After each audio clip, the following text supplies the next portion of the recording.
Hello, so this video is Black Lives. It says Trap, why civil rights aren't enough to make the American dream come true. This is video 20 out of 28, so I hope you enjoy, and these little things have actually really helped me into understanding Black culture and how in America, these people live day to day, I guess. But anyway, thank you for watching.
Here we are about 45 minutes from Washington, D.C., where the White House is.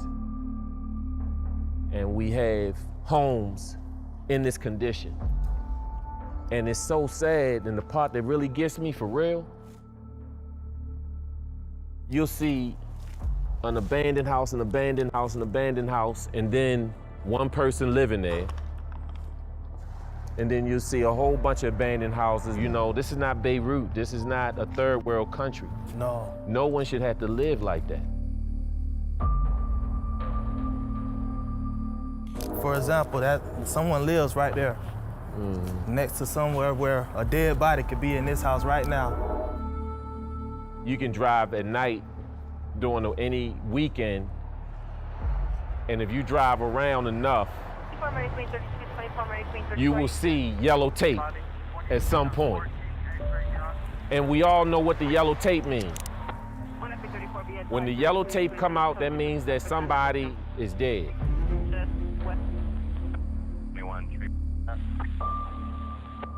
We need to be able to have people come out and celebrate positive things, good things. He is now disconnected. Baltimore has a problem with killing and murder. It has a problem with drug abuse. It has a problem with gangs. Some of the poverty areas in the city have not changed for decades, particularly where the riots were in the Montgomery area. That has been a poverty-stricken area for generations. And it's not changing. It needs to change. We'd like it to change. So far, we have not broken that cycle of poverty and crime and really desperation in those areas. And I think in particular of the street gangs, the organized gangs that are down there, they don't want to see these people escape that kind of poverty. They want to keep them in there. So you meet those people too. If the ministry you're doing starts to hamper drug sales, they're going to come after anybody that does that. It can be anything from a threatening letter, Sometimes a bullet is left in your mailbox or on your front porch. That says that the next bullet you won't hear, it'll just hit you. It's hard to convince a young man to continue in high school and to get a job at one of our fast food restaurants and make minimum wage when he can be recruited by a gang and sell drugs and make hundreds of dollars a day.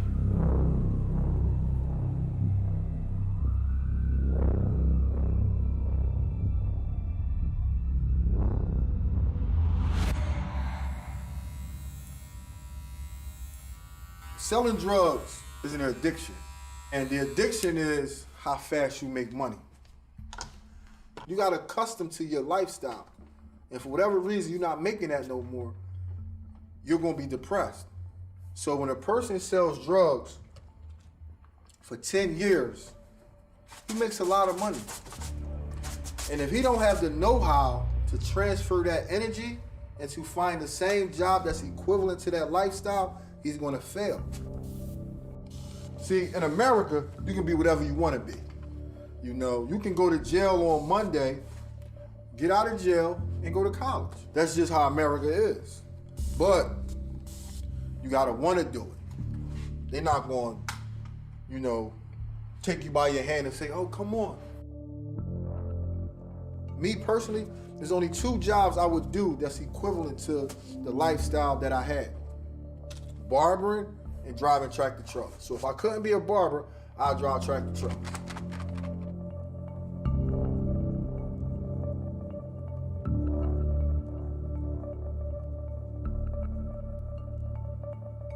I always wanted to be a lawyer. Criminal defense was quite attractive to me for a number of reasons. Grew up watching TV shows about criminal defense lawyers. I was born and raised here. I went off to school. I came back. So therefore, it's kind of a natural fit for me. It's my hometown. I'm a criminal defense attorney, and there's a fair share of crime here. I've represented thousands of people charged with all types of offenses. It's a systemic problem. It's all over. Drugs, money going hand in hand. You've got a marginalized community of poor people who see no other way to come across substantial monies, and so they find themselves involved in narcotics. It's not much of a future. Most of them will end up in prison, in and out of prison, and back to the neighborhood, in prison, back to the neighborhood. That'll be their existence. And so you have a group of people who are unemployable.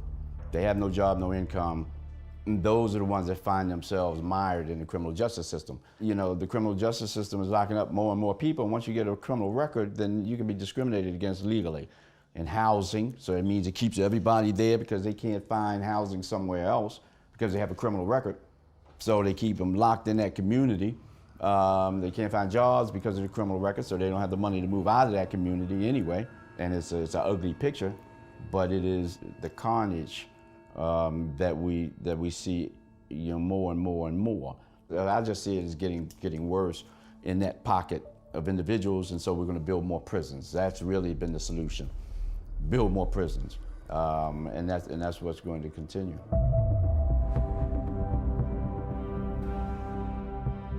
The life of American black people in general is we're still behind everyone else. If the average white family controls $800,000, just say, well, the average African American would control $20,000 or $30,000. We're filling up the prisons. The life is the same. There's been no change. 2 weeks ago, when I was in California, these riot squad with rifles and everything, they arrested me in the masjid. They said, you're trespassing, and I've been there for 40 years. I went to jail, I came out, I went back to the place, they came right back. So 2 months ago, I went to jail twice We're not revolutionaries running around with guns here in America. Nonviolent resistance for us is transformation. You have to have a revolution in the mind. If you want to make a new world, you have to make new people. The people united will never be defeated. The people united will never be defeated. The CIA is here, the FBI, all these people are here.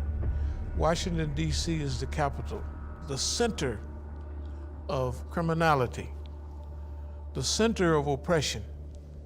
That is my reason for coming here to Washington, D.C. I would learn all the processes and methodologies that they use against the people.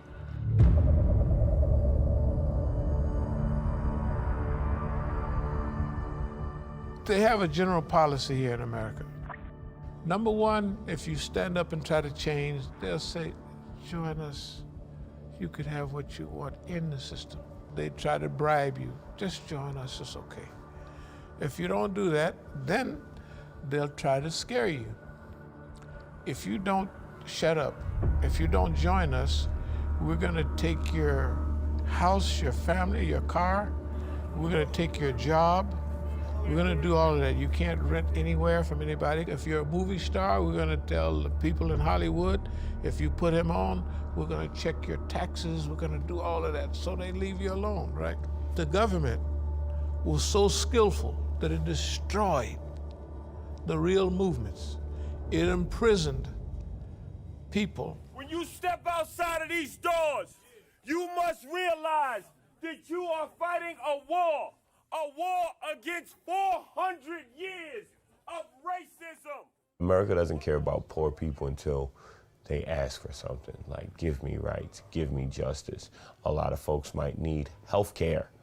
No, that's when they respond. They don't respond to police violence, but they respond to the way we protest. It's so hypocritical. I think a lot of these communities like St. Louis, like Baltimore, even the South Bronx, we're so poor. This is by design.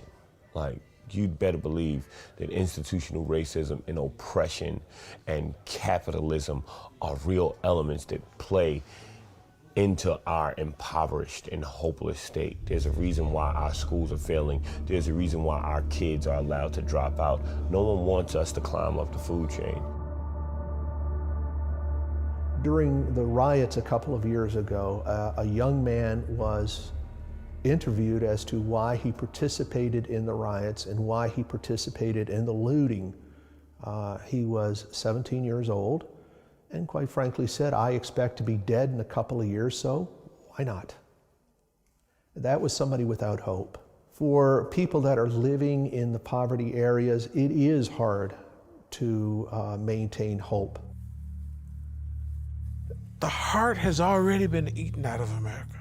Part of America that they used to call the core of America, farming white people and small communities all in the hills and mountains, they don't exist anymore.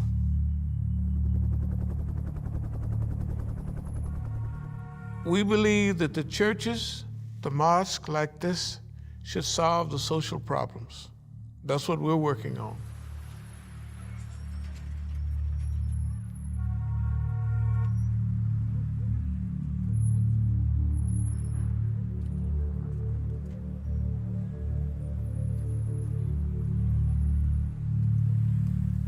This was all dilapidated. Actually, it was a junkyard, and it was tied. This whole area where our church is tied for the highest crime area in this city right here. But what we did was we believed that our life in Christ should also be exemplified in the community. So what we did was we started our own community development corporation, and we started this, and look at it. This we named it Paradise Manor, because we didn't have the money, but we had God. We had His Word. We said He's given us the power, and we've built this whole community and neighborhood. Actually, now we've built over 400 homes through our CDC, and this is just a part of what our church has done.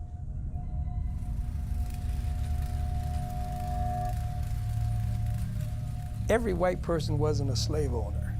Okay, every white person didn't have a slave, weren't plantation owners. There was plenty of white people who weren't prospering too. They didn't have money. It's not about color. It's just the fact that the African slaves that came over here, fortunately, we had some white people who said that that's wrong, it's sin. The abolitionists, they preached against slavery. We had, for the first time in history, a country say slavery is wrong. And that presented a problem for those who had slaves because it's about money, it's about power. The Civil War here in America really wasn't about color, it was about money. So that's what it was all about. You're messing with people's money, but they're willing to fight over it. But what I'm saying is that the whole racist message, certainly, there are people who resented black people because, hey, you're free now, you used to work for me and I don't like you. That's just an inner problem. If everybody was the same color, we'd find something. The short would be against the tall, the fat versus the skinny, whatever. It's an inward problem. See, so what I'm saying is that today, the message to white people today is, you're a racist. You're a racist. You say anything about a black person, you're a racist. What's happened today is that our country has become divided. And, a house divided won't stand, okay? So racism has become a political pawn. The system has organized an oppressive system against the black community. Slavery was legal in this country. Slavery still exists here. The Democratic Party uses it to keep black people voting for them. Those Republicans are racist, but actually, it's the Democratic platform that basically is what I call the slave master today. Meaning what? We're going to provide for you. We're going to be the ones who help you. We'll give you this, we'll give you that, we'll give you this. What is that? It's just to keep control over them. And the words that are being said to black people is that, well, you live in a white supremacist country. And because you're black, you can't do this and you can't have that. That's a lie.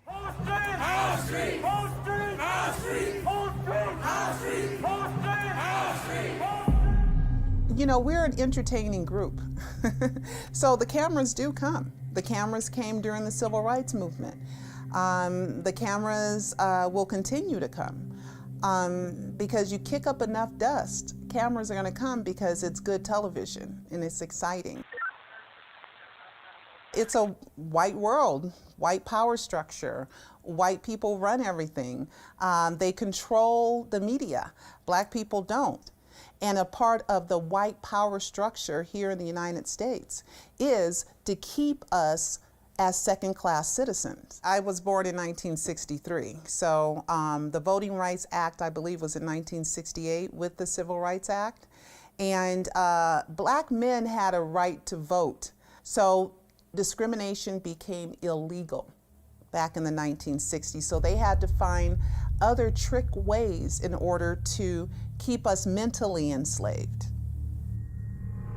They have to keep racism out there because that's how they keep the black vote. They keep the black vote by saying those other people are racist. And remember what they did to you. So what it does is it keeps us bitter, keeps black people focused on the negative stuff that happened versus what we need to do and be as a people in a land of opportunity and freedom. See, so it's propaganda. It's a device, it's a tool that's used to keep people's vote. Voted against the president, right? We had to remember that the Democrats won the popular vote. It's the system that is built controlling people of color and poor people. They've never apologized for racism. The biggest terror threat in this country is white men. The greatest division in our country, in my opinion, is the political division. You see, between the Democrats and the Republicans. They're looking at the next election. They're trying to find something and say things about the next election so that they can win. Just like with Russia. Oh, he's Russian this and the Russian this. And it's all, And I just believe right now that more blacks are coming to the realization that the Democratic Party can't control us anymore like they've done in the past. Listen, racism has become a political game that's played by politicians.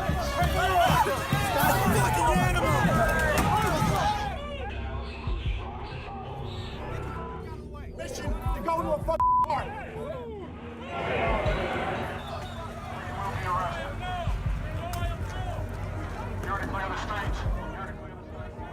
Racism exists, but racism really doesn't matter. Discrimination does.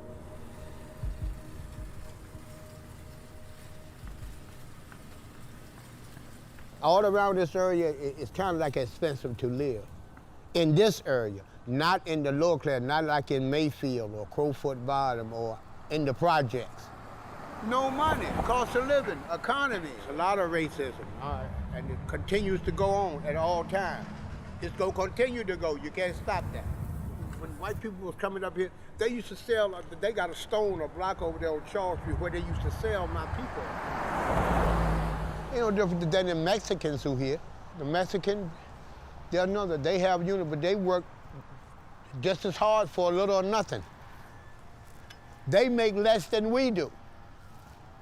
Yeah, but they work together. They are first-class unity people.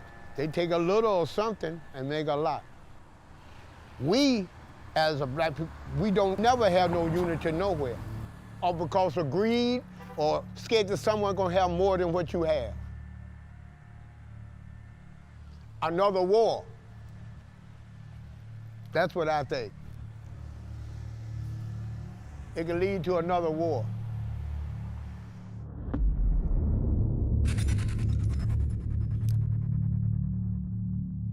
They do not want black people to be equal. They might want one black friend, or they want one black famous person. They want one black this and one black that, you see? And after they have that, they don't want any more. So it's the illusion of not being racist, but is it the true way of not being racist?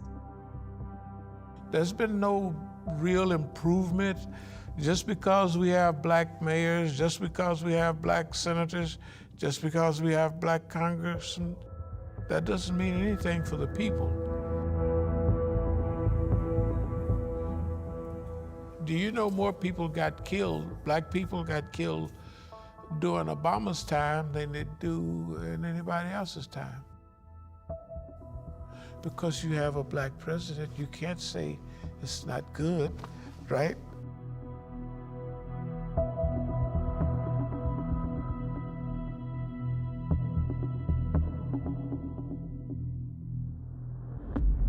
All the symptoms of decline.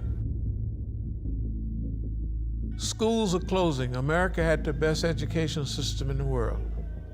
Now it's down. The American transportation system, highway system, used to be the best in the world. It's falling apart. The American economy used to control the worldwide economy. Now America's economy is crumbling. We hadn't experienced anything like this since the Great Depression.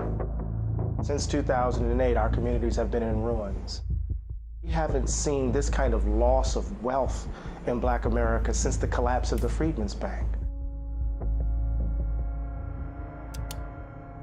For 240 years, our nation's call to citizenship has given work and purpose to each new generation. America is a better, stronger place than it was when we started.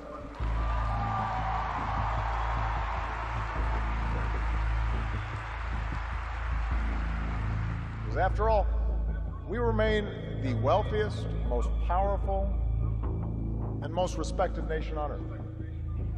Our youth, our drive, our diversity and openness, our boundless capacity for risk and reinvention means that the future should be ours. The people in America have already lost hope. They've already lost hope. But they haven't lost the kind of hope to rebel.